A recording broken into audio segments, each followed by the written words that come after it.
अस्सलाम वालेकुम। हकाइक चैनल की एक और एपिसोड के साथ हम हाजिर हैं। मैं हूं गुलाम मुस्तफ़ा और मेरे साथ हैं सीनियर सहाफ़ी अहमद नूरानी। जी नूरानी साहब, ब्रॉडशीट के ऊपर डिस्कशन को जारी रखते हैं। आज हम बात करना चाहेंगे ब्रॉडशीट का जो इब्तिदा थी, जिसमें जनरल मुशर्रफ थे और उनके बाद जो नंबर 2 थे मेन, जो इस सारे के पीछे मेन किरदार हैं, जनरल अमजद जिनका नाम आता है। तो जनरल अमजद के मुतालिक जो है उनकी ऑनेस्टी की बड़ी सुना दास्तानें मशहूर हैं और उनको उनकी एक मिथ है, कह लें ऑनेस्टी की मशहूर है। तो मैं तो खुद उस पर हैरान हूँ कि ये कैसे मुमकिन है। देखें, बुनियादी तौर पे इस पे सब ज़रा है कि हम डिस्कशंस करते रहे हैं, इसके ऊपर काम करते रहे हैं। इस पे आप से मैं कहूँगा कि आप इस पे तफसील से बात करें, क्योंकि ये रिपोर्टिंग का इशू नहीं, ये समझने का इशू है। मैं आपको सिर्फ इतना बता सकता हूँ कि बतौर सहाफ़ी इस शोबे के अंदर काम करते हुए हमेशा जिस तरह एक नैरेटिव नहीं होते मीडिया हाउसेस के जी। अंदर या न्यूज़ रूम के अंदर, एक चीज़ मिथ बनी होती है कि जी ए गल ते एवें है। तो ये बात ऐसी थी कि ये जो बुनियादी शायद लफ्ज गलत है या सही है, अल्लाह माफ करे, बुनियादी अकायद में शामिल थी। ये जनरल अमजद बड़े ईमानदार थे। अच्छा, अच्छा। ये सवाल मेरे जहन में रहा हमेशा कि ये कैसे ईमानदार थे, भी कौन सा इन्होंने काम किया है, क्या किया है, या कोई मतलब साथ है कि जनरल थे और कैसे वो आए। तो मुझे नहीं समझ, मतलब मुझे प्रॉब्लम्स और मुझे हमेशा नेगेटिव पॉइंट्स ही मिलने को मिले, जो मैं आगे सवालों में आपके सामने रखूंगा।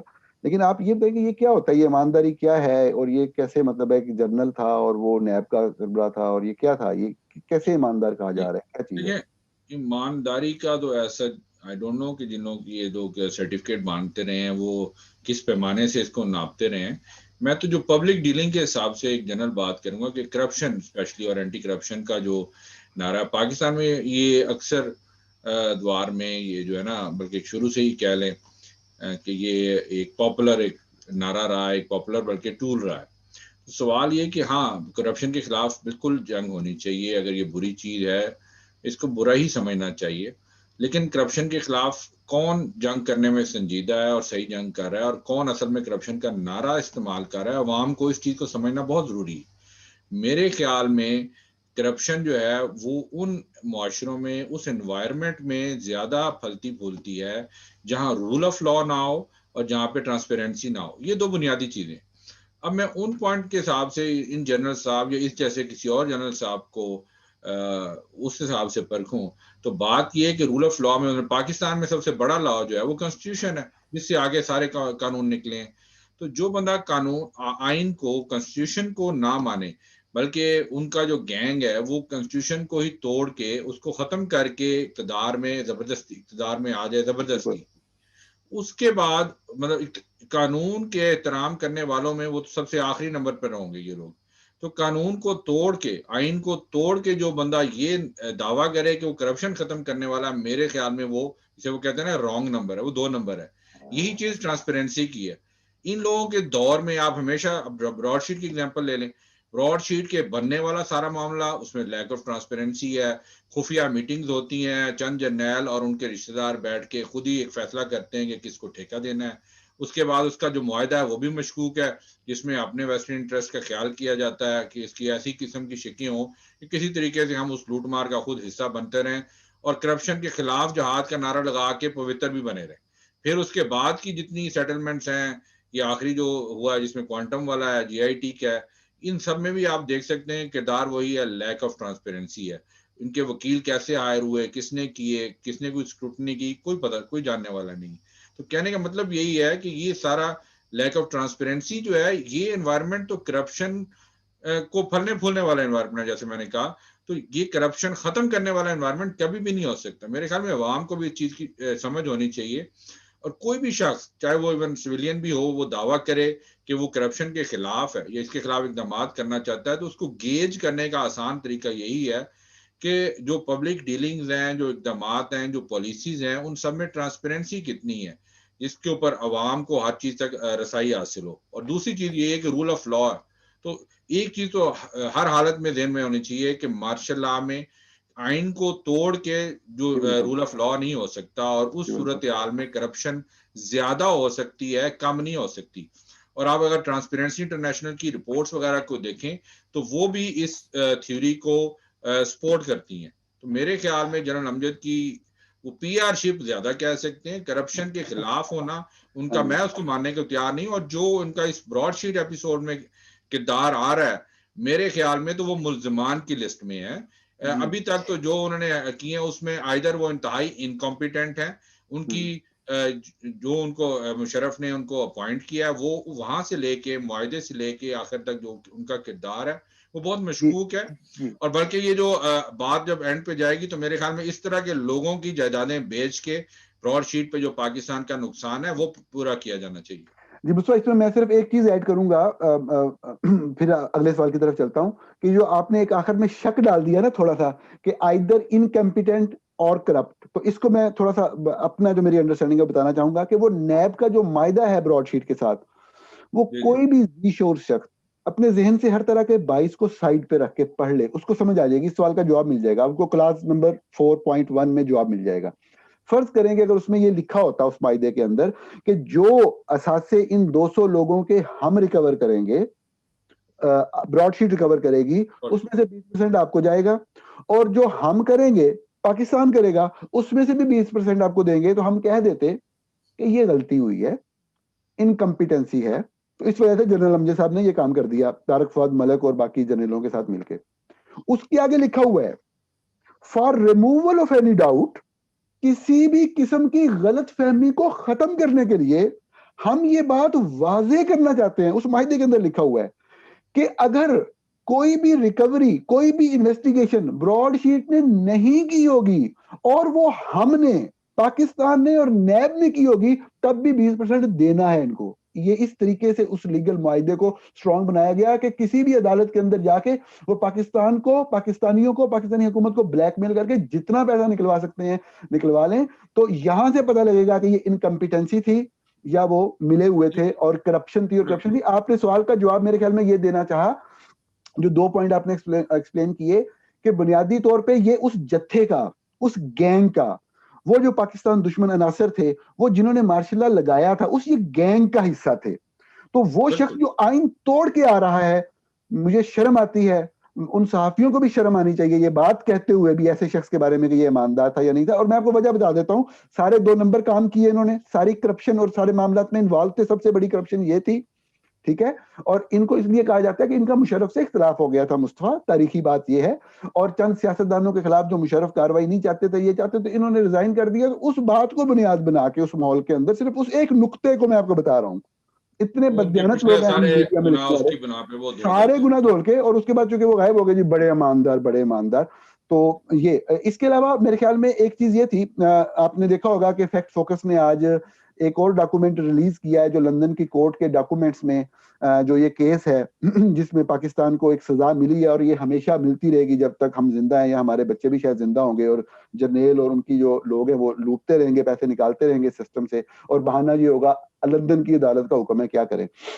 तो उसके अंदर हमने एक डॉक्यूमेंट और निकाला है, जो कि उसके नैब के प्रोसिक्यूटर जनरल थे, उनका नाम था उनका नाम था फरूक आदम खान। ये बड़े अहम कानूनदान है, और ये शायद खुद भी पीछे मिलिट्री का ही बैकग्राउंड था इनका।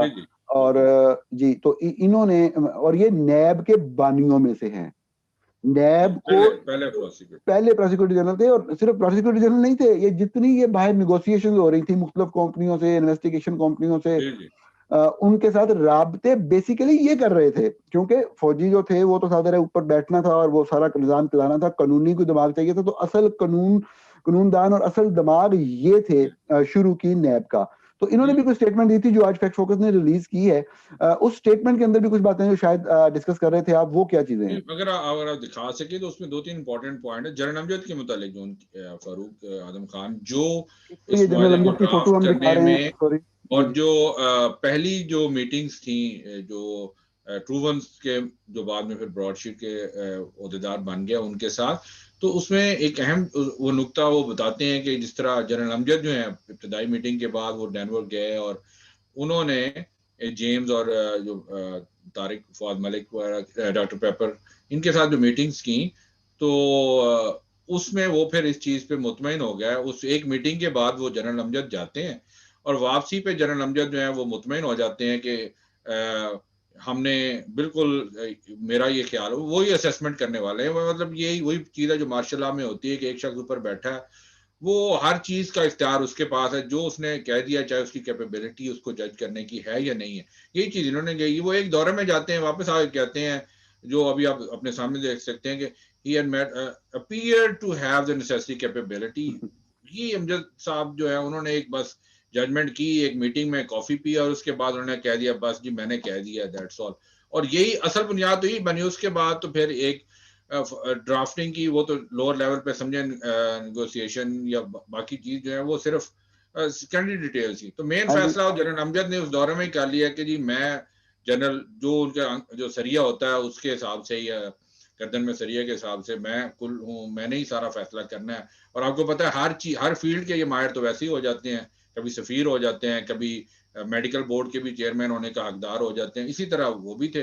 उन्होंने एक मीटिंग में सारा फैसला किया, ये जाने बगैर कि जिस दफ्तर में जाके जिन बंदों से वो मिल रहे हैं, ये जेम्स वगैरह का जो किरदार वो तो मशकूक था और आखिर में उन्होंने ही वो फ्रॉड और धोखेबाजी की।